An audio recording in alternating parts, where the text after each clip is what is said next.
भारत में ट्विटर का कानूनी संरक्षण खत्म, नए आईटी नियमों का पालन नहीं करने पर होगा एक्शन। जब तक ट्विटर नियम नहीं लागू करता तब तक उसे कानूनी सुरक्षा नहीं मिलेगी।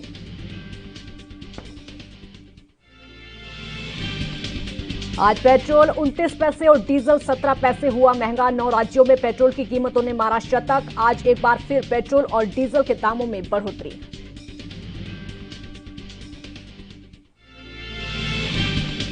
और गुजरात के आणंद में ट्रक से टकराई कार, हादसे में एक परिवार के 10 लोगों की मौत। कार और ट्रक के बीच टक्कर से हुआ हादसा।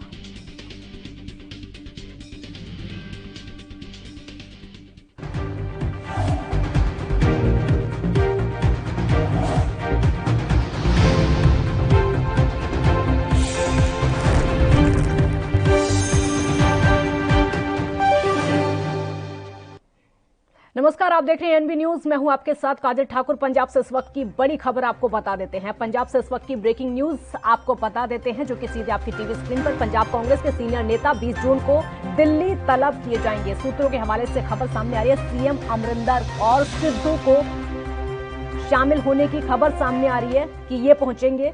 बड़ी खबर, पंजाब में चुनावों से पहले डैमेज कंट्रोल की कवायद कांग्रेस में शुरू हो चुकी है। पंजाब कांग्रेस के वरिष्ठ नेता दिल्ली बुलाए गए हैं। सूत्रों के हवाले से खबर निकलकर सामने आ रही है। वरिष्ठ नेताओं को दिल्ली तलब किया गया है। 20 जून को दिल्ली में कांग्रेस की बैठक होगी। सूत्रों के हवाले से खबर निकलकर सामने आ रही। कैप्टन अमरिंदर और नवजोत सिद्धू के बीच में तनाव खत्म करने की कोशिश चुनाव से पहले कांग्रेस आलाकमान कर रहा है। पंजाब कांग्रेस के सीनियर नेता 20 जून को दिल्ली तलब किए जाएंगे, जिसमें सीएम कैप्टन अमरिंदर और नवजोत सिद्धू शामिल हैं।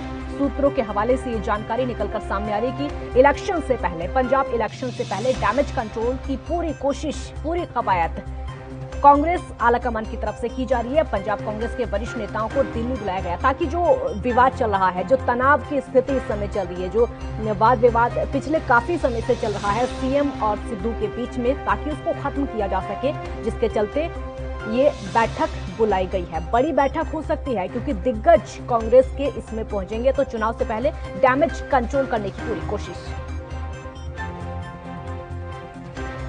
जगतार सिंह भुल्लर सहयोगी फोन लाइन पर हमारे साथ ज्यादा जानकारी के लिए जुड़ चुके हैं। जगतार जी, डैमेज कंट्रोल करने की पूरी कोशिश इस समय कांग्रेस में की जा रही है। बिल्कुल काजल, देखिए जिस हिसाब से पंजाब का विधानसभा चुनाव नजदीक आता जा रहा है, उस हिसाब से कांग्रेस पार्टी में जो कला क्लेश वो भी खत्म होने का नाम नहीं ले रही। और दूसरी पार्टियों में लगातार हम बात करें तो उनका जो परिवार वो लगातार बढ़ता जा रहा है। और कांग्रेस पार्टी फिक्र में है कि आखिर क्या होगा, क्योंकि जिस हिसाब से कांग्रेस पार्टी के वरिष्ठ नेता आपस में ही उनकी कह सकते हैं कि मतभेद भी है और मनभेद भी है। तो ऐसे में 3 मेंबरी कमेटी का गठन किया गया था।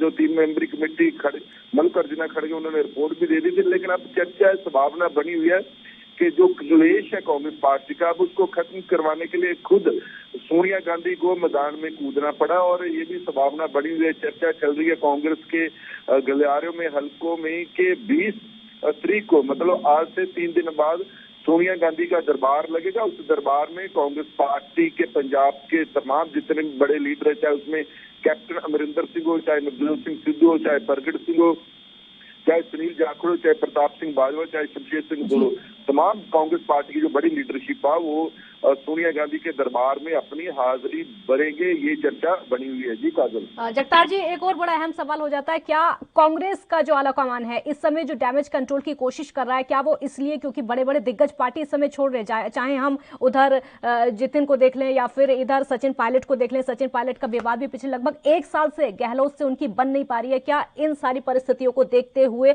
अब पार्टी को कंट्रोल करने की कोशिश की जा रही है कि कहीं पंजाब में ये कलह ना हो जाए?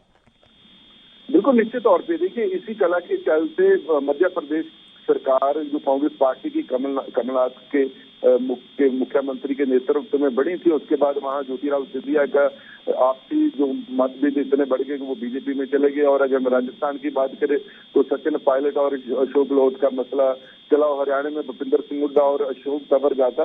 तो उसी को ध्यान में रखते ही कांग्रेस पार्टी आला हाईकमान चिंता में कि पंजाब में जिस हिसाब से कैप्टन अमरिंदर सिंह और नवजोत सिंह सिद्धू के बीच 36 का आंकड़ा बना हुआ, तो निश्चित तौर पे पार्टी के लिए वो अच्छा नहीं है।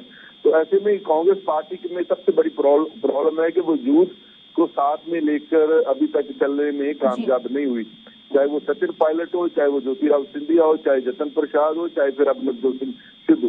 तो ये कह सकते हैं कि कांग्रेस पार्टी में सबसे बड़ा यही कह सकते हैं एक माइनस पॉइंट है कि कांग्रेस पार्टी अभी तक अपनी बी टीम तैयार नहीं कर पाई। इसी के चलते कह सकते हैं वो कॉम्बिनेशन जोश और होश का वहां के बीच काफी तकरार है और इसी के चलते कांग्रेस पार्टी को लगातार कह सकते हैं कि नुकसान झेलना पड़ रहा है। बिल्कुल जगतार जी, बहुत शुक्रिया आपका इस पूरी जानकारी के लिए। तो डैमेज कंट्रोल की कोशिश पूरी तरीके से कांग्रेस हाईकमान कर रहा ताकि अन्य जो वरिष्ठ नेता हैं वो पार्टी छोड़कर ना जा सके, इसीलिए कंट्रोल करने की पूरी कोशिश की जा रही है इलेक्शन से पहले। और आइए बुलेटिन की शुरुआत करते हैं, क्योंकि आज शाम 4 बजे पीएम मोदी विवाटेक के 5वें एडिशन में शामिल होंगे और वहां पर भाषण देंगे। पीएम इस सम्मेलन के मुख्य अतिथि के तौर पर शामिल होंगे। फ्रांस के राष्ट्रपति इमैनुअल मैक्रो, स्पेन के प्रधानमंत्री पेड्रो और कई यूरोपीय देशों के मंत्री और सांसद भी इस कार्यक्रम में वक्ताओं के तौर पर शामिल होंगे। इस कार्यक्रम में एप्पल के मुख्य कार्यकारी अधिकारी टिम कुक, फेसबुक के अध्यक्ष और मुख्य कार्यकारी अधिकारी मार्क जुकरबर्ग और माइक्रोसॉफ्ट के अध्यक्ष ब्रैड स्मिथ समेत कॉर्पोरेट जगत के अन्य जानी मानी हस्तियां भी शामिल होंगी। तो विवाटेक यूरोप का सबसे बड़ा डिजिटल और स्टार्टअप कार्यक्रम है। 2016 से हर साल पेरिस में इसका आयोजन किया जाता है। विज्ञापन और मार्केटिंग जगत की प्रमुख कंपनी पब्लिसीज ग्रुप और फ्रांस के leading media group Les Echos की ओर से संयुक्त रूप से इसका आयोजन किया जाता है। पीएमओ के मुताबिक ये जो आयोजन है टेक्नोलॉजी, इनोवेशन और स्टार्टअप इकोसिस्टम के हितधारकों को एक साथ लाता है। इस आयोजन में प्रदर्शनियां, पुरस्कार, पैनल चर्चा और स्टार्टअप प्रतियोगिताएं शामिल की जाती हैं।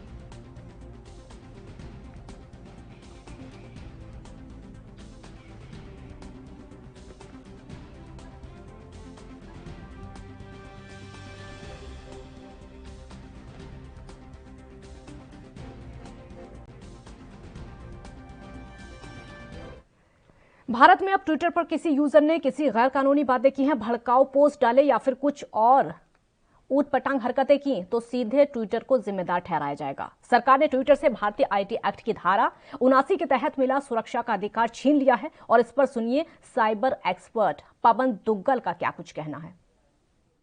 बड़ी पुरानी कहावत है, बड़े बुजुर्ग कहते हैं आग से मत खेलो वरना हाथ जल जाएगा। जब हाथ जलता है तब उनकी कहे की वैल्यू सामने आती है। यही बात आज सोशल मीडिया सर्विस प्रोवाइडर्स और उनकी लायबिलिटी के संदर्भ में पूरी तरीके से टॉपिकल है। देखिए, भारतीय सरकार ने इन सर्विस प्रोवाइडर्स को कहा, कृपया भारत के सूचना प्रौद्योगिकी कानून, भारतीय साइबर लॉ और आईटी रूल्स का पालन करें। अधिकांश कंपनियों ने इनका पालन किया, कुछ कंपनियां ऐसे हैं जिन्होंने इनका पालन नहीं किया। लिहाजा सरकार को लगातार चेतावनी देनी पड़ी, लेकिन कहीं ना कहीं ये चेतावनी देखी अनदेखी कर दी गई। तो लाजमी सी बात है, जो कानून का इफेक्ट था वो तो आना जरूरी था। रूल 7 आईटी रूल्स बोलता है कि अगर आप service providers in IT rules का पालन नहीं करते तो आपकी जो सुरक्षा कवच कानून ने आपको प्रदान कर रखा है, statutory exemption from legal liability, वो आपसे छीन ली जाएगी। मसलन आपको अब तमाम सारे फौजदारी मुकदमों के लिए, क्रिमिनल कंप्लेंट्स के लिए तैयार होना पड़ेगा। उस बात पर भी जब बात नहीं मानी तो अब देखिए सिलसिला धीरे धीरे शुरू होता है। गाजियाबाद पुलिस ने अब एक नया एफआईआर दर्ज किया है, जिसमें एफआईआर में आपने ट्विटर को पार्टी बनाया है कि आपने कोई एक पर्टिकुलर वीडियो को वायरल ना करने के लिए कोई कदम नहीं उठाए। तो ये शो करता है कि अब criminal liability in service providers की लगातार उत्तर प्रदेश में गाजियाबाद के लोनी बॉर्डर थाना इलाके के बेहटा हाजीपुर में बंधक बनाकर मारपीट करने और दाढ़ी काटने के मामले में पुलिस ने ट्विटर पर भी केस दर्ज कर लिया है और इसके अलावा सपा नेता समेत 9 नामदर्ज भी दर्ज किए गए हैं। आरोप है कि बिना सच्चाई जाने घटना का वीडियो ट्विटर पर चला, ये ट्रेंड कर दिया गया। पुलिस इस मामले में धार्मिक भावनाएं आहत करने की धारा लगाई है। ट्विटर के साथ ही उन लोगों पर भी केस दर्ज किया गया है जिन्होंने घटना का वीडियो ट्वीट किया है। आरोपियों में पत्रकार राणा अयूब, स्थानीय सपा नेता उमेद पहलवान, इदरीसी और जुबैर शामिल हैं। पुलिस अन्य आरोपियों को भी ट्रेस कर रही है। पुलिस ने मोहम्मद जुबैर, राणा अयूब, सलमान नियाजी समेत कई लोगों पर जिन्होंने ये वीडियो ट्वीट की थी, Twitter communications India private limited समेत एक वेबसाइट के खिलाफ सांप्रदायिक तनाव पैदा करने, धार्मिक टिप्पणी करने, पवित्र मानी गई वस्तु को नुकसान पहुंचाने और संप्रदायों के बीच में घृणा और दुश्मनी पैदा करने की धाराएं लगाई गई हैं।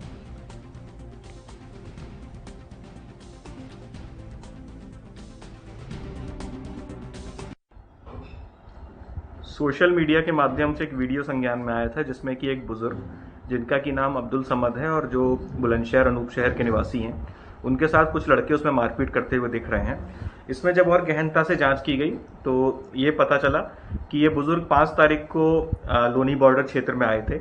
वहाँ से ये एक किसी के साथ और बाइक से बैठ के बेहटा हाजीपुर गाँव में गए, जहाँ पर कि इनको प्रवेश के घर पर जाना था। प्रवेश ने इनको बुलाया था क्योंकि ये उन लड़कों को पहले से जानते थे और जो एक ये तावीज़ बनाने का काम करते हैं, और प्रवेश एवं गांव के अन्य लड़कों को भी इन्होंने तावीज़ बना के दिए थे।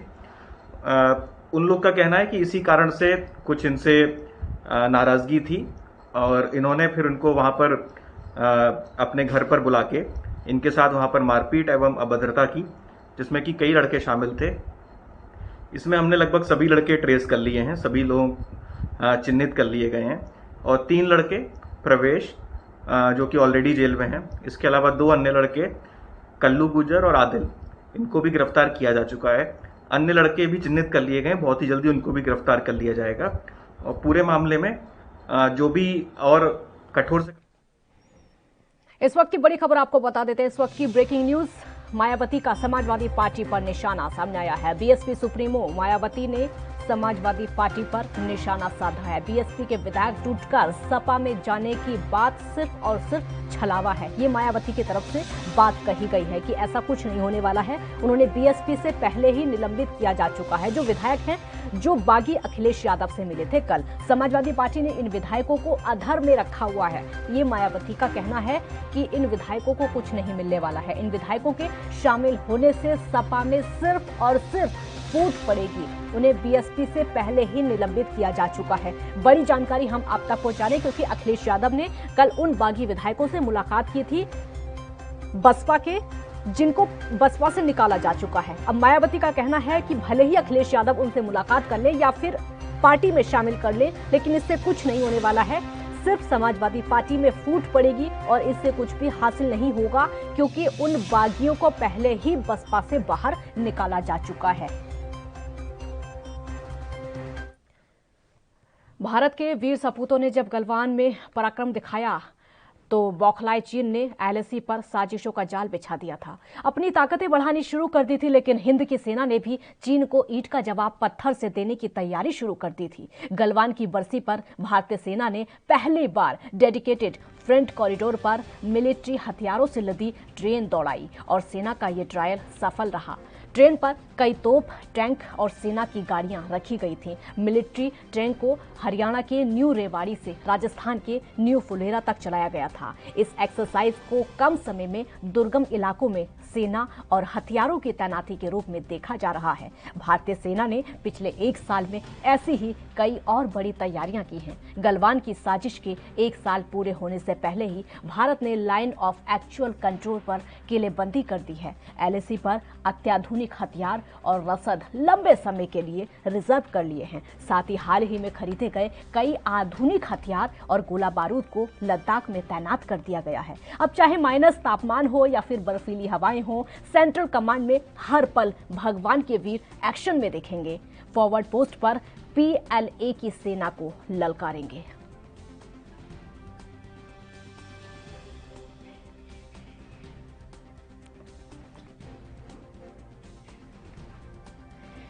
तो एलएसी पर भारत ने अब किलेबंदी शुरू कर दी है। 1 साल पहले का वो मंजर पूरे देश ने देखा था, 1 साल पहले का वो मंजर पूरी दुनिया ने देखा था जब भारतीय सैनिकों को शहीद होना पड़ा था। चीन को अब मुंह तोड़ जवाब मिलेगा क्योंकि अब भारत 2 गुनी 3 गुना ज्यादा तैयारी के साथ सामने आ चुका है। अब चीन को जवाब देने के लिए भारतीय सैनिक पूरी तरीके से तैयार है। उस घाटी में खून बहा था जहां पर लड़ाइयां नहीं होती थी, जहां पर हथियार नहीं चलाए जाते हैं। LAC line of actual control, ये वो बॉर्डर है जहां पर हथियारों का इस्तेमाल लड़ाइयों में नहीं किया जाता है, लेकिन वहां पर आज से 1 साल पहले भारतीय सैनिकों का खून बहा था। पूरा देश उससे आहत था और भारत के प्रधानमंत्री ने चीन के बॉर्डर पर जाकर ही चीन को ललकारा था कि एक बार फिर से बदला लिया जाएगा। एक छोटे से ब्रेक के लिए आप पर रुकेंगे, जल्द हाजिर होंगे। आप देखते रहिए एएनबी न्यूज।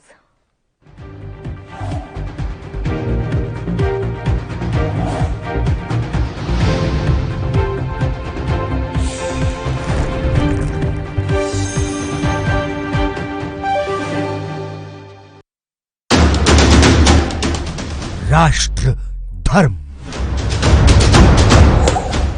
रात 8 बजे सिर्फ एएनबी न्यूज पर। ਪੰਜਾਬ ਫਾਰਸੀ ਦੇ ਦੋ ਸ਼ਬਦਾਂ ਦਾ ਮੇਲ ਹੈ, ਪੰਜ ਅਤੇ ਆਬ, ਯਾਨੀ ਪੰਜ ਦਰਿਆਵਾਂ ਦੀ ਧਰਤੀ। ਪੰਜਾਬੀਆਂ ਨੇ ਹਮੇਸ਼ਾ ਕੁਦਰਤੀ ਤੇ ਗੈਰ ਕੁਦਰਤੀ ਕਰੋਪੀ ਦਾ ਡਟ ਕੇ ਸਾਹਮਣਾ ਕੀਤਾ ਹੈ। ਇੱਕ ਮੁਠਤਾ ਨਾਲ ਅਸੀਂ ਜਿੱਤ ਪ੍ਰਾਪਤ ਕੀਤੀ ਹੈ। ਅੱਜ ਜਦੋਂ ਇਹ ਕਰੋਨਾ ਰੂਪੀ ਵਾਇਰਸ ਸਾਡੇ ਤੇ ਹਮਲਾ ਕਰ ਰਿਹਾ ਹੈ ਤਾਂ ਅਸੀਂ ਸਾਰਿਆਂ ਨੇ ਕੈਪਟਨ ਅਮਰਿੰਦਰ ਸਿੰਘ ਸਰਕਾਰ ਦੇ ਦਿਸ਼ਾ ਨਿਰਦੇਸ਼ਾਂ ਅਨੁਸਾਰ ਇੱਕ ਮੁਠਤਾ ਦਿਖਾਈ ਹੈ ਤੇ ਉਸੇ ਦਾ ਨਤੀਜਾ ਹੈ ਪੰਜਾਬ ਦੇ ਕਈ ਜ਼ਿਲ੍ਹਿਆਂ ਵਿੱਚ ਕਰੋਨਾ ਅੱਜ ਨਿਯੰਤਰਣ 'ਚ ਹੈ। ਇਨ੍ਹਾਂ ਜ਼ਿਲ੍ਹਿਆਂ ਵਿੱਚ ਬਰਨਾਲਾ, ਤਰਨਤਾਰਨ, ਸ਼ਹੀਦ ਭਗਤ ਸਿੰਘ ਨਗਰ, ਮੋਗਾ, ਫਤਿਹਗੜ੍ਹ ਸਾਹਿਬ, ਰੂਪਨਗਰ ਤੇ ਕਪੂਰਥਲਾ ਜ਼ਿਲ੍ਹੇ ਸ਼ਾਮਿਲ ਨੇ, ਜਿੱਥੇ ਕਰੋਨਾ ਮਰੀਜ਼ ਤੇਜ਼ੀ ਨਾਲ ਠੀਕ ਹੋਏ ਨੇ। ਇਸ ਤੋਂ ਇਲਾਵਾ ਬਾਕੀ ਜ਼ਿਲ੍ਹਿਆਂ ਵਿੱਚ ਵੀ ਰਿਕਵਰੀ ਦਰ ਦੇਸ਼ ਦੇ ਦੂਜੇ ਜ਼ਿਲ੍ਹਿਆਂ ਜਾਂ ਸ਼ਹਿਰਾਂ ਨਾਲੋਂ ਬਹੁਤ ਜ਼ਿਆਦਾ ਹੈ। ਸਰਕਾਰ ਨੇ ਜਿਹੜਾ ਇੱਕ ਫਤਿਹ 2 ਚ ਮੁਹਿੰਮ 'ਚ ਦੱਸਿਆ ਕਿ ਵੀ ਰੂਰਲ ਏਰੀਆ ਦੇ ਵਿੱਚ ਸਾਰੀ ਸੈਂਪਲਿੰਗ ਕੀਤੀ ਜਾਵੇ, ਡੋਰ ਟੂ ਡੋਰ ਸੈਂਪਲਿੰਗ ਕੀਤੀ ਜਾਵੇ, ਔਰ ਉਸੇ ਟੀਚੇ ਦੇ ਨਾਲ ਸਾਰੀਆਂ ਸਾਡੀਆਂ ਟੀਮਾਂ ਜਿਹੜੀਆਂ ਹੈਗੀਆਂ ਉਹ ਵਿਲੇजेस 'ਚ ਸੈਂਪਲਿੰਗ ਕਰ ਰਹੀਆਂ ਨੇ। ਇੱਥੇ ਬਹੁਤ ਵਧੀਆ ਤਰੀਕੇ ਨਾਲ ਸਭ ਤੋਂ ਪਹਿਲਾਂ ਬੀਪੀ ਵਗੈਰਾ ਚੈੱਕ ਕਰਨ ਤੋਂ ਬਾਅਦ ਵੈਕਸੀਨ ਲਗਾਈ ਗਈ। ਵੈਕਸੀਨ ਤੋਂ ਬਾਅਦ ਅੱਧਾ ਘੰਟਾ ਇੱਥੇ ਬੈਠਣ ਵਾਸਤੇ ਕਿਹਾ ਗਿਆ। ਬਿਲਕੁਲ ਵਧੀਆ ਤਰੀਕੇ ਨਾਲ ਸਭ ਕੁਝ ਹੋ ਰਿਹਾ। ਦਰਅਸਲ ਕੈਪਟਨ ਅਮਰਿੰਦਰ ਸਿੰਘ ਸਰਕਾਰ ਨੇ ਮਹਾਮਾਰੀ ਦੀ ਸ਼ੁਰੂਆਤ ਤੋਂ ਹੀ ਇਸ ਤੇ ਨਜ਼ਰ ਬਣਾਈ ਰੱਖੀ ਤੇ ਸਮੇਂ ਸਿਰ ਠੋਸ ਫੈਸਲੇ ਲਏ। ਦੂਜੇ ਪਾਸੇ ਪੰਜਾਬ ਪੁਲਿਸ ਤੇ ਸਿਵਲ ਪ੍ਰਸ਼ਾਸਨ ਦਾ ਵੀ ਇਸ ਮਹਾਮਾਰੀ ਦੌਰਾਨ ਖਾਸ ਰੋਲ ਰਿਹਾ।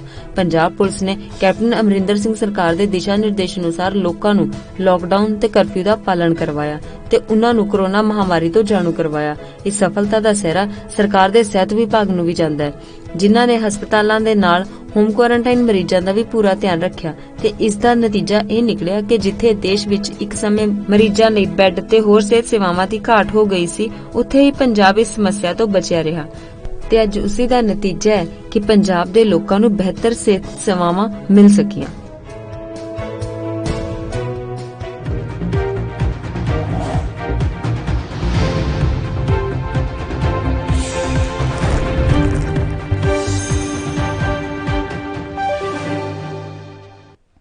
ब्रेक के बाद एक बार फिर स्वागत है आपका। इस वक्त की बड़ी खबर आपको बता देते हैं। मिथुन चक्रवर्ती से कोलकाता पुलिस की पूछताछ। अभिनेता मिथुन चक्रवर्ती से कोलकाता पुलिस की पूछताछ का मामला सामने आया है। प्रचार के दौरान फिल्मी संवाद का मामला सामने निकलकर आया है। जब बंगाल में इलेक्शन हुए थे उस समय बड़ी जानकारी आप तक पहुंचा रहे टीएमसी कार्यकर्ता ने शिकायत दर्ज कराई। बाद में एफआईआर में ये शिकायत तब्दील हो गई। शिकायत को खारिज कराने के लिए मिथुन कोलकाता हाई कोर्ट भी गए थे, लेकिन ये खारिज नहीं हो पाई। पुलिस की पूछताछ इस पूरे मामले में चुनाव प्रचार के दौरान उत्तेजक फिल्मी संवाद बोलने का केस है। कोविड की वजह से निजी तौर पर पेश होने से राहत है। निजी तौर पर पेश नहीं होंगे। आपको बता दें कि कई फिल्मी डायलॉग भी वहां पर बोले गए थे। तो मिथुन चक्रवर्ती, अभिनेता मिथुन चक्रवर्ती से कोलकाता पुलिस की पूछताछ का मामला है, क्योंकि प्रचार के दौरान उन्होंने फिल्मी संवाद किया था, यानी कई फिल्मी डायलॉग उन्होंने बोले थे, जिसको लेकर एक टीएमसी के नेता ने शिकायत दर्ज कराई है। शिकायत दर्ज अब वो एफआईआर में तब्दील हो चुकी है, जिसके चलते शिकायत को खारिज करने के लिए हालांकि मिथुन कोलकाता हाई कोर्ट भी गए थे, लेकिन अब पुलिस की पूछताछ इस पूरे मामले में। तो कोरोना महामारी मौजूदा साल में हज की यात्रा राह में रोड़ा बन गई है। सऊदी अरब हुकूमत ने दूसरे साल भी विदेशी यात्रियों की हज यात्रा पर प्रतिबंध लगा दिया है। इस मसले पर आपको ये बता दें कि इस मसले समेत अन्य मामलों को लेकर भी एनसीपी नेता और महाराष्ट्र सरकार में मंत्री नवाब मलिक ने अपनी प्रतिक्रिया दी है। उन्होंने क्या कुछ कहा है हज यात्रा को लेकर और अन्य मुद्दों को लेकर, आप भी सुनिए जरा। पश्चिम बंगाल के राज्यपाल महोदय जिस तरह से चुनाव के बाद हिंसा को लेकर फिर माहौल करवाना चाहते हैं, कई भारतीय जनता पार्टी के नेताओं के अकाउंट पर जिस तरह से पोस्ट की गई, तस्वीरें डाली गई, वीडियो डाले गए, वो सब फर्जी थे। ये लगातार चीज़ें सामने आई। जो भी हिंसा हुई हो, छोटी बड़ी, उसका हम समर्थन नहीं करते, लेकिन भारतीय जनता पार्टी झूठी खबरें फैला रही थी। अब वो सारा मामला ठंडे बस्ती में चला गया। जो भी गुनहगार होगा उस पर कार्रवाई पुलिस निश्चित रूप से कर रही होगी, लेकिन राज्यपाल महोदय फिर कूद रहे हैं और फिर माहौल गरमाना चाहते हैं। हमें लगता है राज्यपाल एक संवैधानिक पद है, राजनीति से राज्यपाल महोदय को दूर रहना चाहिए, लेकिन सारे भारतीय जनता पार्टी द्वारा नियुक्त किए महामहिम राज्यपाल राजभवनों को राजनीतिक अखाड़ा बना रहे हैं, ये उचित नहीं। पिछले 2 सालों से कोविड की वजह से हज को लेकर सऊदी सरकार ने पाबंदी आयद की है। सेंट्रल हज कमेटी ने, केंद्र सरकार ने ये ऐलान किया है कि इस साल इंटरनेशनल हज नहीं होगा। जब अगर कोई फैसला है तो राज्य सरकार या केंद्र सरकार के अधीन नहीं रहता, लेकिन बहुत दिनों तक चीज़ें साफ नहीं होती हैं। ऐन वक्त पे चीज़ें लोगों के सामने आती हैं, बेचैनी रहती है लोगों में। लोग अपना फरीज़ा अदा करने के लिए चाहते हैं कि क्या इस साल जाने के लिए कोई इजाज़त मिलेगी कि नहीं। फॉरेन अफेयर्स डिपार्टमेंट और माइनॉरिटी अफेयर्स डिपार्टमेंट की जिम्मेदारी है कि आखिरी वक्त तक चीज़ें साफ ना हो, जिससे गड़बड़ी होती है, बेचैनी बढ़ती है। आइंदा ख्याल रखा जाए। हम उम्मीद करते तो हज यात्रा पर जाने की चाह रखने वाले लोगों को कोरोना ने लगातार दूसरा झटका दे दिया है। दूसरी लहर के चलते इस बार भी हज यात्रा को सऊदी अरब ने रद्द कर दिया है। ऐसे में पिछले 2 साल से हज यात्रा पर जाने का इंतजार करने वाले लोगों के चेहरे पर मायूसी है। इस पर मुस्लिम धर्मगुरु मौलाना असूब अब्बास ने क्या कुछ कहा है, वो आपको सुनवाते हैं। कोरोना वबा की वजह से पूरी दुनिया लॉकडाउन की मार झेल रही है। इस साल हज 2021 में जो सऊदी अरब की जानिब से एक फरमान आया है, हमारे मराजा किराम ने, जो हमारे रिलीजियस हेड हैं, उन्होंने भी ये बात कही है कि कोरोना की वजह से आपकी वजह से किसी दूसरे को कोरोना हो जाता है तो आपको कातिल तस्वुर किया जाएगा, क्योंकि हज में लाखों की भीड़ होती है। हर मुल्क से हजारों लोग हज के वास्ते जाते हैं। लिहाजा एहतियात के पेश नज़र इस साल अगर से कोरोना वबा की वजह से हज में पाबंदियां लग रही हैं, तो हम अल्लाह से दुआ करेंगे कि आने वाले साल आइंदा जो नया साल आने वाला है उसमें यह वबा जल्द से जल्द ख़त्म हो और इंशाअल्लाह सारे मुसलमान हज कर सकें। लिहाजा जो भी आया है उसको सर झुका के तस्लीम करना चाहिए है और सारी मिल्लत को इंसानियत के वास्ते इस कोरोना वबा से निजात के लिए। यहाँ पर एक छोटे से ब्रेक के लिए रुकेंगे, जल्द हाजिर होंगे। आप देखते रहिए ANB न्यूज।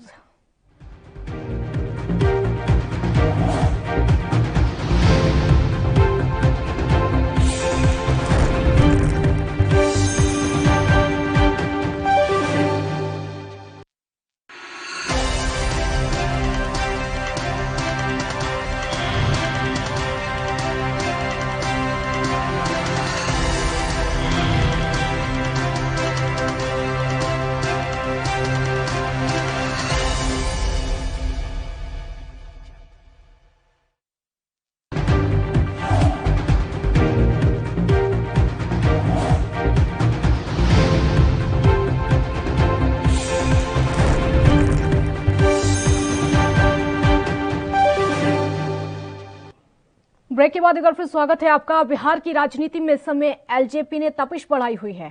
अपनी ही पार्टी में चिराग पासवान के अलग थलग पड़ने पर कांग्रेस नेता अशोक सिंह ने प्रतिक्रिया दी है। साथ ही चिराग पासवान को भविष्य के लिए शुभकामनाएं दी हैं। चिराग पासवान नौजवान नेता हैं और हमारी शुभकामनाएं उनके साथ हैं। रामविलास पासवान के बेटे हैं, मगर जिस तरीके से भारतीय जनता पार्टी प्रयोग करती है, रामविलास पासवान जी के बेटे को जिस तरीके से बिहार की राजनीति पर प्रयोग किया गया और जिस तरीके से पार्टी में उनके में विवादित हुई, उनकी निजी मामला है, कांग्रेस को उससे कोई लेना देना नहीं है। मगर देश और लोकतंत्र सिद्धांतों की सियासत करता है। कोई भी दल और कोई भी विचारधारा सिद्धांत से चला करती है। तो एलजेपी की आपस में बगावत हुई है, तो ये तो देश भी समझ रहा है और बिहार की जनता भी समझती है। देखिए, बिखरता हुआ जनाधार और खोता हुआ विश्वास, ये भारतीय जनता पार्टी की अब पहचान बन गई है। रही बात समाजवादी पार्टी की और बहुजन समाज पार्टी की, तो वो बी टीम के रूप में भारतीय जनता पार्टी के लिए काम कर रही है। आप लगातार देखिए, जनहित मुद्दों पर जिस तरीके से दोनों दलों को काम करना चाहिए 4.25 साल में, ना तो आदरणीय बहन मायावती जी कहीं निकली और ना ही आदरणीय अखिलेश यादव जी। लाखों लोग की जानें चली गई, लोगों ने अपने को अपनों से खोया, मगर दोनों दल समय समय पर भारतीय जनता पार्टी की मदद करते नजर आए। हम जनहित मुद्दों को लेकर लगातार कांग्रेस पार्टी काम कर रही है, हम डरने वाले नहीं हैं। बहुत सारे प्रयोग उत्तर प्रदेश की राजनीति पर देखने को मिले 30 साल में, चाहे वो बसपा की गवर्नमेंट 6-6 महीने की रही हो, समाजवादी पार्टी देखी, मुलायम सरकार देखी, राजनाथ सिंह की सरकार देखी, और अब योगी आदित्यनाथ की सरकार। 4.25 साल में सड़क से लेकर जेल तक आदमी सुरक्षित नहीं है। तो ये सिद्धांतों की सियासत है। हम भले ही सत्ता में नहीं है, मगर जनहित मुद्दों को लेकर एक पुरानी कहावत है कि आग लगती नहीं है तो धुआं नहीं उठा करता।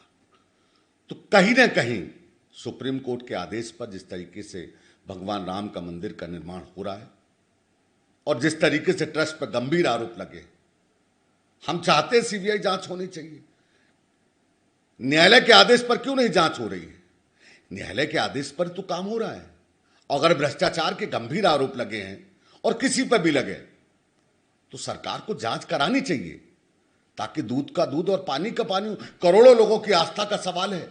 सवाल इस बात का नहीं है कि आरोप लगे हैं, सवाल इस बात का कि गंभीर आरोप लगे, भ्रष्टाचार के आरोप लगे। मोदी जी को अपनी से केंद्र सरकार है, योगी सरकार उत्तर प्रदेश पे, सरकार जांच कराए। हम तो मांग कर रहे हैं कि दूध का दूध और पानी का पानी हो जाए। ट्रस्ट अगर क्या जाए। बुलेटिन में फिलहाल इतना ही। देश और दुनिया की बाकी खबरों के लिए आप देखते रहिए एएनबी न्यूज। नमस्कार।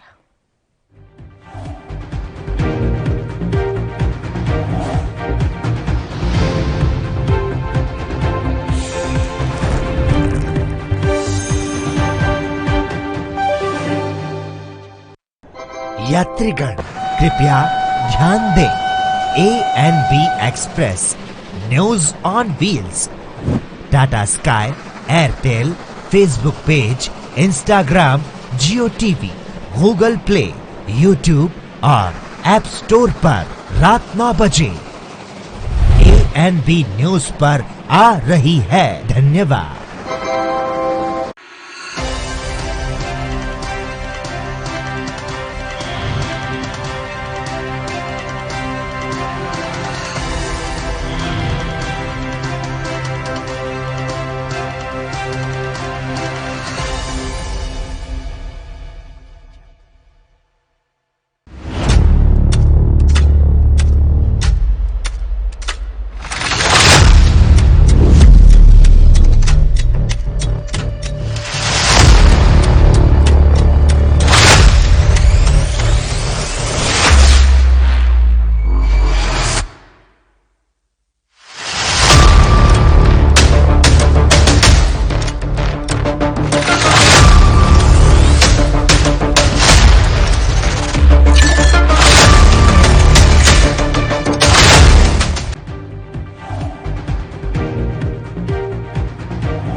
नमस्कार, आप देख रहे हैं एएनबी न्यूज। मैं हूं आपके साथ काजल ठाकुर। पंजाब से इस वक्त की बड़ी खबर आपको बता देते हैं। पंजाब से इस वक्त की ब्रेकिंग न्यूज आपको बता देते हैं, जो कि सीधे आपकी टीवी स्क्रीन पर। पंजाब कांग्रेस के सीनियर नेता 20 जून को दिल्ली तलब किए जाएंगे। सूत्रों के हवाले से खबर सामने आ रही है। सीएम अमरिंदर और सिद्धू को शामिल होने की खबर सामने आ रही है कि ये पहुंचेंगे। बड़ी खबर, पंजाब में चुनावों से पहले डैमेज कंट्रोल की कवायद कांग्रेस में शुरू हो चुकी है। पंजाब कांग्रेस के वरिष्ठ नेता दिल्ली बुलाए गए हैं। सूत्रों के हवाले से खबर निकलकर सामने आ रही है। वरिष्ठ नेताओं को दिल्ली तलब किया गया है। 20 जून को दिल्ली में कांग्रेस की बैठक होगी। सूत्रों के हवाले से खबर निकलकर सामने आ रही है। कैप्टन अमरिंदर और नवजोत सिद्धू के बीच में तनाव खत्म करने की कोशिश। चुनाव से पहले कांग्रेस आलाकमान कर रहा है। पंजाब कांग्रेस के सीनियर नेता 20 जून को दिल्ली तलब किए जाएंगे, जिसमें सीएम कैप्टन अमरिंदर और नवजोत सिद्धू शामिल हैं। सूत्रों के हवाले से ये जानकारी निकलकर सामने आ रही कि इलेक्शन से पहले, पंजाब इलेक्शन से पहले डैमेज कंट्रोल की पूरी कोशिश, पूरी कवायद कांग्रेस आलाकमान की तरफ से की जा रही है। पंजाब कांग्रेस के वरिष्ठ नेताओं को दिल्ली बुलाया गया ताकि जो विवाद चल रहा है, जो तनाव की स्थिति इस समय चल रही है, जो वाद विवाद पिछले काफी समय से चल रहा है सीएम और सिद्धू के बीच में, ताकि उसको खत्म किया जा सके, जिसके चलते ये बैठक बुलाई गई है। बड़ी बैठक हो सकती है क्योंकि दिग्गज कांग्रेस के इसमें पहुंचेंगे, तो चुनाव से पहले डैमेज कंट्रोल करने की पूरी कोशिश। जगतार सिंह भुल्लर सहयोगी फोन लाइन पर हमारे साथ ज्यादा जानकारी के लिए जुड़ चुके हैं। जगतार जी, डैमेज कंट्रोल करने की पूरी कोशिश इस समय कांग्रेस में की जा रही है। बिल्कुल काजल, देखिए जिस हिसाब से पंजाब का विधानसभा चुनाव नजदीक आता जा रहा है, उस हिसाब से ही कांग्रेस पार्टी में जो कला क्लेश वो भी खत्म होने का नाम नहीं ले रही। और दूसरी पार्टियों में लगातार हम बात करें तो उनका जो परिवार वो लगातार बढ़ता जा रहा है और कांग्रेस पार्टी फिक्र में है कि आखिर क्या होगा, क्योंकि जिस हिसाब से कांग्रेस पार्टी के वरिष्ठ नेता आपस में ही उनकी कह सकते हैं कि मतभेद भी और मनभेद भी है। तो ऐसे में 3 मेंबरी कमेटी का गठन किया गया था। गठन जो 3 मेंबरी कमेटी मल्लिकार्जुन खड़गे उन्होंने रिपोर्ट भी दे दी थी, लेकिन अब चर्चा संभावना बनी हुई है कि जो क्लेश है कांग्रेस पार्टी का, अब उसको खत्म करवाने के लिए खुद सोनिया गांधी को मैदान में कूदना पड़ा। और ये भी संभावना बनी हुई है, चर्चा चल रही है कांग्रेस के गलियारों में, हल्कों में कि 20 तारीख को, मतलब आज से 3 दिन बाद सोनिया गांधी का दरबार लगेगा। उस दरबार में कांग्रेस पार्टी के पंजाब के तमाम जितने बड़े लीडर है, चाहे उसमें कैप्टन अमरिंदर सिंह हो, चाहे नवजोत सिंह सिद्धू हो, चाहे प्रगट सिंह हो, चाहे सुनील जाखड़ हो, चाहे प्रताप सिंह बाजवा, चाहे शमशेर सिंह गोलो, तमाम कांग्रेस पार्टी की जो बड़ी लीडरशिप है वो सोनिया गांधी के दरबार में अपनी हाजिरी भरेंगे, ये चर्चा बनी हुई है। जी काजल। जगतार जी, एक और बड़ा अहम सवाल हो जाता है, क्या कांग्रेस का जो आलाकमान है इस समय जो डैमेज कंट्रोल की कोशिश कर रहा है, क्या वो इसलिए क्योंकि बड़े बड़े दिग्गज पार्टी इस समय छोड़ रहे, चाहे हम उधर जितिन को देख लें या फिर इधर सचिन पायलट को देख लें। सचिन पायलट का विवाद भी पिछले लगभग 1 साल से गहलोत से उनकी बन नहीं पा रही है। क्या इन सारी परिस्थितियों को देखते हुए अब पार्टी को कंट्रोल करने की कोशिश की जा रही है कि कहीं पंजाब में ये कलह ना हो जाए? बिल्कुल निश्चित तौर पे देखिए, इसी कला के चलते मध्य प्रदेश सरकार जो कांग्रेस पार्टी की कमलनाथ के मुख्यमंत्री के नेतृत्व में बढ़ी थी, उसके बाद वहां ज्योतिराव सिंधिया का आपसी जो मतभेद इतने बढ़ गए कि वो बीजेपी में चले गए। और अगर हम राजस्थान की बात करें तो सचिन पायलट और अशोक गहलोत का मसला चला, हरियाणा में भूपिंदर सिंह हुड्डा और अशोक तंवर जाता। तो उसी को ध्यान में रखते ही कांग्रेस पार्टी आला हाईकमान चिंता में कि पंजाब में जिस हिसाब से कैप्टन अमरिंदर सिंह और नवजोत सिंह सिद्धू के बीच 36 का आंकड़ा बना हुआ, तो निश्चित तौर पर पार्टी के लिए वो अच्छा नहीं है।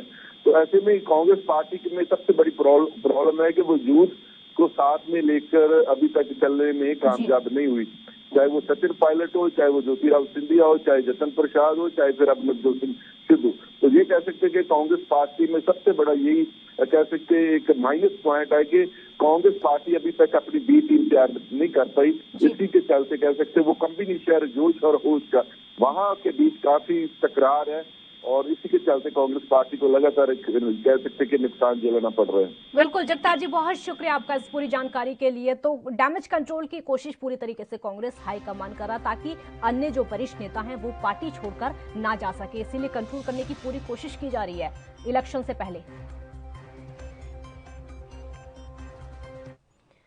और आइए बुलेटिन की शुरुआत करते हैं, क्योंकि आज शाम 4 बजे पीएम मोदी विवाटेक के 5वें एडिशन में शामिल होंगे और वहां पर भाषण देंगे। पीएम इस सम्मेलन के मुख्य अतिथि के तौर पर शामिल होंगे। फ्रांस के राष्ट्रपति इमैनुअल मैक्रो, स्पेन के प्रधानमंत्री पेड्रो और कई यूरोपीय देशों के मंत्री और सांसद भी इस कार्यक्रम में वक्ताओं के तौर पर शामिल होंगे। इस कार्यक्रम में एप्पल के मुख्य कार्यकारी अधिकारी टिम कुक, फेसबुक के अध्यक्ष और मुख्य कार्यकारी अधिकारी मार्क जुकरबर्ग और माइक्रोसॉफ्ट के अध्यक्ष ब्रैड स्मिथ समेत कॉरपोरेट जगत के अन्य जानी मानी हस्तियां भी शामिल होंगी। तो विवाटेक यूरोप का सबसे बड़ा डिजिटल और स्टार्टअप कार्यक्रम है। 2016 से हर साल पेरिस में इसका आयोजन किया जाता है। विज्ञापन और मार्केटिंग जगत की प्रमुख कंपनी पब्लिसीज ग्रुप और फ्रांस के leading media group Les Echos की ओर से संयुक्त रूप से इसका आयोजन किया जाता है। पीएमओ के मुताबिक ये जो आयोजन है टेक्नोलॉजी, इनोवेशन और स्टार्टअप इकोसिस्टम के हितधारकों को एक साथ लाता है। इस आयोजन में प्रदर्शनियां, पुरस्कार, पैनल, चर्चा और स्टार्टअप प्रतियोगिताएं शामिल की जाती हैं।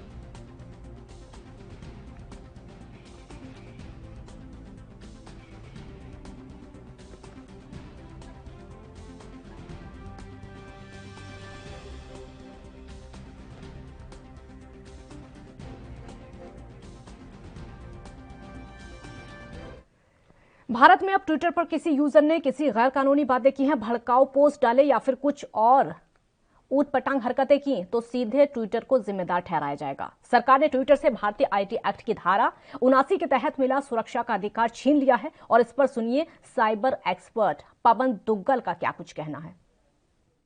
बड़ी पुरानी कहावत है, बड़े बुजुर्ग कहते हैं आग से मत खेलो वरना हाथ जल जाएगा। जब हाथ जलता है तब उनकी कहे की वैल्यू सामने आती है। यही बात आज सोशल मीडिया सर्विस प्रोवाइडर्स और उनकी लायबिलिटी के संदर्भ में पूरी तरीके से टॉपिकल है। देखिए, भारतीय सरकार ने इन सर्विस प्रोवाइडर्स को कहा, कृपया भारत के सूचना प्रौद्योगिकी कानून, भारतीय साइबर लॉ और आईटी रूल्स का पालन करें। अधिकांश कंपनियों ने इनका पालन किया, कुछ कंपनियां ऐसे हैं जिन्होंने इनका पालन नहीं किया। लिहाजा सरकार को लगातार चेतावनी देनी पड़ी, लेकिन कहीं ना कहीं ये चेतावनी देखी अनदेखी कर दी गई। तो लाजमी सी बात है, जो कानून का इफेक्ट था वो तो आना जरूरी था।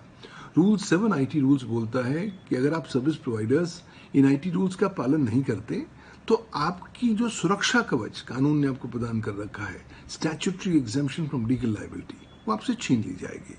मसलन आपको अब तमाम सारे फौजदारी मुकदमों के लिए, क्रिमिनल कंप्लेंट्स के लिए तैयार होना पड़ेगा। उस बात पर भी जब बात नहीं मानी तो अब देखिए सिलसिला धीरे धीरे शुरू होता है। गाजियाबाद पुलिस ने अब एक नया एफआईआर दर्ज किया है, जिसमें एफआईआर में आपने ट्विटर को पार्टी बनाया है कि आपने कोई एक पर्टिकुलर वीडियो को वायरल ना करने के लिए कोई कदम नहीं उठाए। तो ये शो करता है कि अब criminal liability in service providers की लगातार उत्तर प्रदेश में गाजियाबाद के लोनी बॉर्डर थाना इलाके के बेहटा हाजीपुर में बंधक बनाकर मारपीट करने और दाढ़ी काटने के मामले में पुलिस ने ट्विटर पर भी केस दर्ज कर लिया है और इसके अलावा सपा नेता समेत 9 नामदर्ज भी दर्ज किए गए हैं। आरोप है कि बिना सच्चाई जाने घटना का वीडियो ट्विटर पर चला, ये ट्रेंड कर दिया गया। पुलिस इस मामले में धार्मिक भावनाएं आहत करने की धारा लगाई है। ट्विटर के साथ ही उन लोगों पर भी केस दर्ज किया गया है जिन्होंने घटना का वीडियो ट्वीट किया है। आरोपियों में पत्रकार राणा अयूब, स्थानीय सपा नेता उमेद पहलवान, इदरीसी और जुबैर शामिल हैं। पुलिस अन्य आरोपियों को भी ट्रेस कर रही है। पुलिस ने मोहम्मद जुबैर, राणा अयूब, सलमान नियाजी समेत कई लोगों पर जिन्होंने ये वीडियो ट्वीट की थी, Twitter communications India private limited समेत एक वेबसाइट के खिलाफ सांप्रदायिक तनाव पैदा करने, धार्मिक टिप्पणी करने, पवित्र मानी गई वस्तु को नुकसान पहुंचाने और संप्रदायों के बीच में घृणा और दुश्मनी पैदा करने की धाराएं लगाई गई हैं।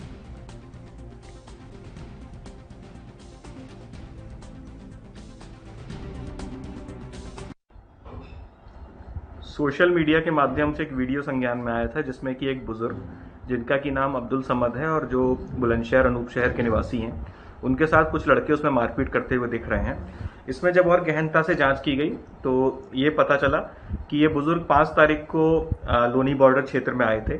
वहाँ से ये एक किसी के साथ और बाइक से बैठ के बेहटा हाजीपुर गांव में गए, जहाँ पर कि इनको प्रवेश के घर पे जाना था। प्रवेश ने इनको बुलाया था क्योंकि ये उन लड़कों को पहले से जानते थे और जो एक ये तावीज़ बनाने का काम करते हैं, और प्रवेश एवं गांव के अन्य लड़कों को भी इन्होंने तावीज़ बना के दिए थे। उन लोग का कहना है कि इसी कारण से कुछ इनसे नाराज़गी थी और इन्होंने फिर उनको वहाँ पर अपने घर पर बुला के इनके साथ वहाँ पर मारपीट एवं अभद्रता की, जिसमें कि कई लड़के शामिल थे। इसमें हमने लगभग सभी लड़के ट्रेस कर लिए हैं, सभी लोग चिन्हित कर लिए गए हैं और 3 लड़के प्रवेश जो कि ऑलरेडी जेल में हैं, इसके अलावा 2 अन्य लड़के कल्लू गुजर और आदिल, इनको भी गिरफ्तार किया जा चुका है। अन्य लड़के भी चिन्हित कर लिए गए, बहुत ही जल्दी उनको भी गिरफ्तार कर लिया जाएगा और पूरे मामले में जो भी और कठोर से। इस वक्त की बड़ी खबर आपको बता देते हैं। इस वक्त की ब्रेकिंग न्यूज, मायावती का समाजवादी पार्टी पर निशाना सामने आया है। बीएसपी सुप्रीमो मायावती ने समाजवादी पार्टी पर निशाना साधा है। बीएसपी के विधायक टूटकर सपा में जाने की बात सिर्फ और सिर्फ छलावा है। ये मायावती की तरफ से बात कही गई है कि ऐसा कुछ नहीं होने वाला है। उन्होंने बीएसपी से पहले ही निलंबित किया जा चुका है। जो विधायक हैं जो बागी अखिलेश यादव से मिले थे कल, समाजवादी पार्टी ने इन विधायकों को अधर में रखा हुआ है। ये मायावती का कहना है कि इन विधायकों को कुछ नहीं मिलने वाला है। इन विधायकों के शामिल होने से सपा में सिर्फ और सिर्फ फूट पड़ेगी। उन्हें बीएसपी से पहले ही निलंबित किया जा चुका है। बड़ी जानकारी हम आप तक पहुंचा रहे हैं क्योंकि अखिलेश यादव ने कल उन बागी विधायकों से मुलाकात की थी बसपा के, जिनको बसपा से निकाला जा चुका है। अब मायावती का कहना है कि भले ही अखिलेश यादव उनसे मुलाकात कर ले या फिर पार्टी में शामिल कर ले, लेकिन इससे कुछ नहीं होने वाला है। सिर्फ समाजवादी पार्टी में फूट पड़ेगी और इससे कुछ भी हासिल नहीं होगा क्योंकि उन बागियों को पहले ही बसपा से बाहर निकाला जा चुका है। भारत के वीर सपूतों ने जब गलवान में पराक्रम दिखाया तो बौखलाए चीन ने एलएसी पर साजिशों का जाल बिछा दिया था। अपनी ताकतें बढ़ानी शुरू कर दी थी, लेकिन हिंद की सेना ने भी चीन को ईंट का जवाब पत्थर से देने की तैयारी शुरू कर दी थी। गलवान की बरसी पर भारतीय सेना ने पहली बार डेडिकेटेड फ्रंट कॉरिडोर पर मिलिट्री हथियारों से लदी ट्रेन दौड़ाई और सेना का ये ट्रायल सफल रहा। ट्रेन पर कई तोप, टैंक और सेना की गाड़ियां रखी गई थीं। मिलिट्री ट्रेन को हरियाणा के न्यू रेवाड़ी से राजस्थान के न्यू फुलेरा तक चलाया गया था। इस एक्सरसाइज को कम समय में दुर्गम इलाकों में सेना और हथियारों की तैनाती के रूप में देखा जा रहा है। भारतीय सेना ने पिछले 1 साल में ऐसी ही कई और बड़ी तैयारियां की हैं। गलवान की साजिश के 1 साल पूरे होने से पहले ही भारत ने लाइन ऑफ एक्चुअल कंट्रोल पर किलेबंदी कर दी है। एलएसी पर अत्याधुनिक हथियार और रसद लंबे समय के लिए रिजर्व कर लिए हैं। साथ ही हाल ही में खरीदे गए कई आधुनिक हथियार और गोला बारूद को लद्दाख में तैनात कर दिया गया है। अब चाहे माइनस तापमान हो या फिर बर्फीली हवाएं हो, सेंट्रल कमांड में हर पल भगवान के वीर एक्शन में दिखेंगे। फॉरवर्ड पोस्ट पर पीएलए की सेना को ललकारेंगे।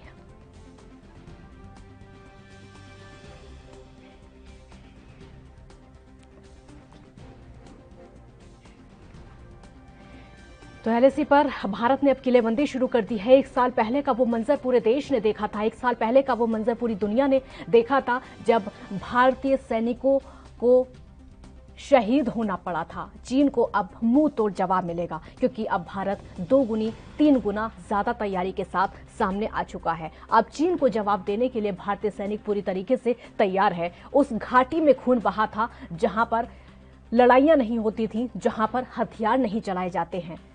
LAC line of actual control, ये वो बॉर्डर है जहां पर हथियारों का इस्तेमाल लड़ाइयों में नहीं किया जाता है, लेकिन वहां पर आज से 1 साल पहले भारतीय सैनिकों का खून बहा था। पूरा देश उससे आहत था और भारत के प्रधानमंत्री ने चीन में जाकर ही, चीन के बॉर्डर पर जाकर ही चीन को ललकारा था कि एक बार फिर से बदला लिया जाएगा। एक छोटे से ब्रेक के लिए आप रुकेंगे, जल्द हाजिर होंगे। आप देखते रहिए एएनबी न्यूज।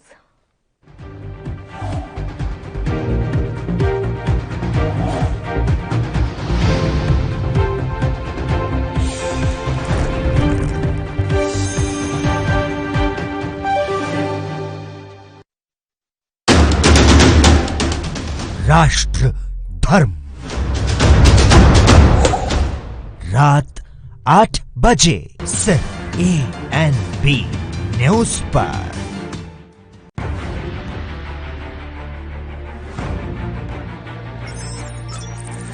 खबर चाहे सियासत की हो या सरकार की,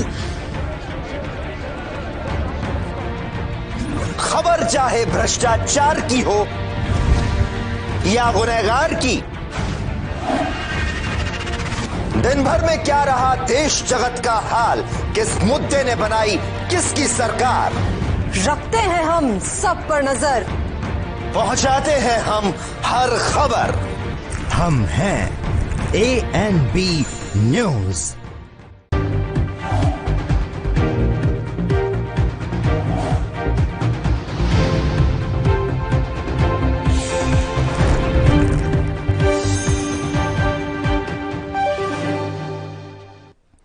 ब्रेक ब्रेक के बाद एक बार फिर स्वागत है आपका। इस वक्त की बड़ी खबर आपको बता देते हैं। मिथुन चक्रवर्ती से कोलकाता पुलिस की पूछताछ। अभिनेता मिथुन चक्रवर्ती से कोलकाता पुलिस की पूछताछ का मामला सामने आया है। प्रचार के दौरान फिल्मी संवाद का मामला सामने निकलकर आया है। जब बंगाल में इलेक्शन हुए थे उस समय बड़ी जानकारी आप तक पहुंचा रहे टीएमसी कार्यकर्ता ने शिकायत दर्ज कराई। बाद में एफआईआर में ये शिकायत तब्दील हो गई। शिकायत को खारिज कराने के लिए मिथुन कोलकाता हाई कोर्ट भी गए थे, लेकिन ये खारिज नहीं हो पाई। पुलिस की पूछताछ इस पूरे मामले में चुनाव प्रचार के दौरान उत्तेजक फिल्मी संवाद बोलने का केस है। कोविड की वजह से निजी तौर पर पेश होने से राहत है। निजी तौर पर पेश नहीं होंगे। आपको बता दें कि कई फिल्मी डायलॉग भी वहां पर बोले गए थे।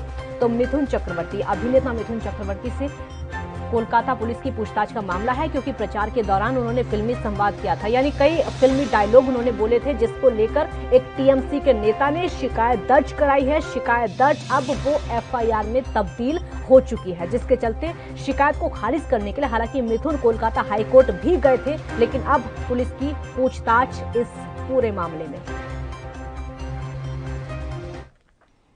तो कोरोना महामारी मौजूदा साल में हज की यात्रा राह में रोड़ा बन गई है। सऊदी अरब हुकूमत ने दूसरे साल भी विदेशी यात्रियों की हज यात्रा पर प्रतिबंध लगा दिया है। इस मसले पर आपको ये बता दें कि इस मसले समेत अन्य मामलों को लेकर भी एनसीपी नेता और महाराष्ट्र सरकार में मंत्री नवाब मलिक ने अपनी प्रतिक्रिया दी है।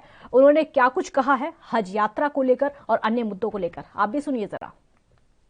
पश्चिम बंगाल के राज्यपाल महोदय जिस तरह से चुनाव के बाद हिंसा को लेकर फिर माहौल करवाना चाहते हैं, कई भारतीय जनता पार्टी के नेताओं के अकाउंट पर जिस तरह से पोस्ट की गई, तस्वीरें डाली गई, वीडियो डाले गए, वो सब फर्जी थे। ये लगातार चीज़ें सामने आई। जो भी हिंसा हुई हो, छोटी बड़ी, उसका हम समर्थन नहीं करते, लेकिन भारतीय जनता पार्टी झूठी खबरें फैला रही थी। अब वो सारा मामला ठंडे बस्ते में चला गया।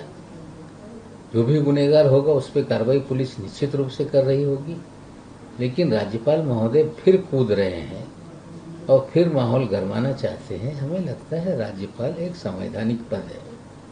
राजनीति से राज्यपाल महोदय को दूर रहना चाहिए, लेकिन सारे भारतीय जनता पार्टी द्वारा नियुक्त किए महामहिम राज्यपाल राजभवनों को राजनीतिक अखाड़ा बना रहे हैं, ये उचित नहीं। पिछले 2 सालों से कोविड की वजह से हज को लेकर सऊदी सरकार ने पाबंदियां आयद की है।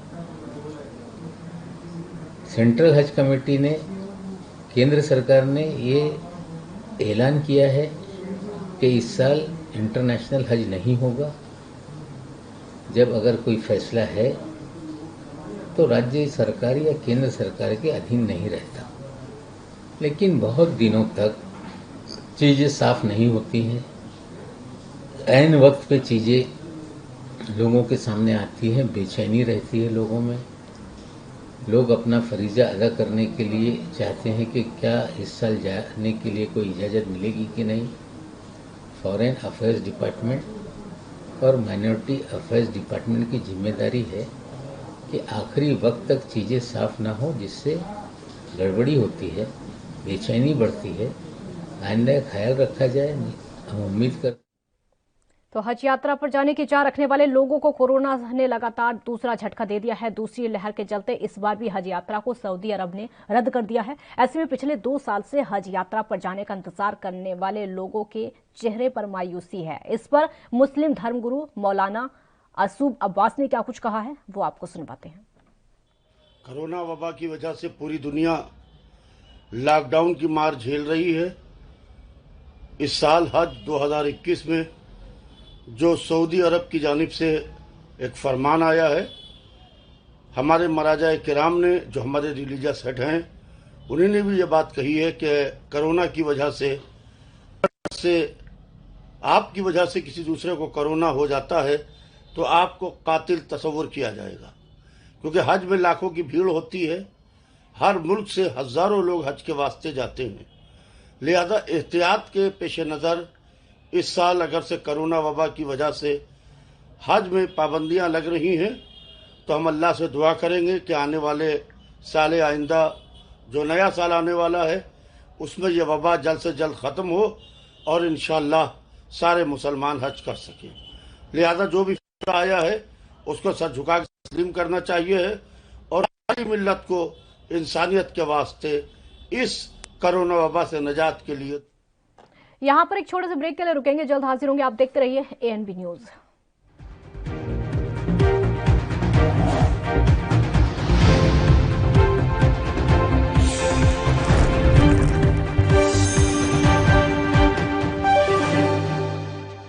कम ब्रेक और ज्यादा खबरों के साथ देखिए ANB news in channel number पर।